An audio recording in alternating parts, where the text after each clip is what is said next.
On poursuit notre couverture du séisme à Médillen, direction tout de suite la province de Taroudante, particulièrement touchée par le tremblement de terre et plus particulièrement la commune de Tafingout. Notre envoyé spécial Pierre Boudias est dans cette petite ville. Pierre, une ville où les forces armées royales ont installé un grand hôpital pour répondre aux besoins de la population.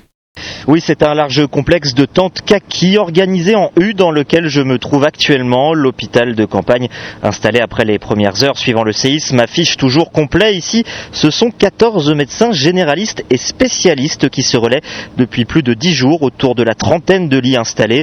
Le médecin-chef me confiait que les premiers jours ont été largement consacrés à une médecine lourde. On voit encore ici les brancards, les blocs opératoires ont été réalisés. 25 opérations lourdes, dont de la chirurgie viscérale, de nombreuses réparations de fractures d'urgence ainsi que de la traumatologie.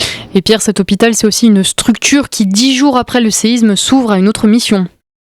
Oui, et c'est depuis le début de la semaine que tous les habitants de la région sont accueillis. Et ce ne sont pas que les conséquences du séisme qu'on gère ici, les malades chroniques, les personnes sous traitement ou encore celles ayant simplement besoin d'un avis médical sont les bienvenus. On prend également le temps de soigner les esprits. Ici, les patients souffrent parfois de cauchemars, de troubles gastriques, d'insomnie ou encore de tachycardie, symbole de stress post-traumatique. Alors, ils sont nombreux à défiler dans le petit cabinet de psychologie, lui aussi ouvert à tous. Et puis il est également l'heure de penser au retour dans cet hôpital. Au moment où je vous parle, une femme est transportée en chaise roulante jusqu'à une ambulance en direction de son domicile et de sa famille.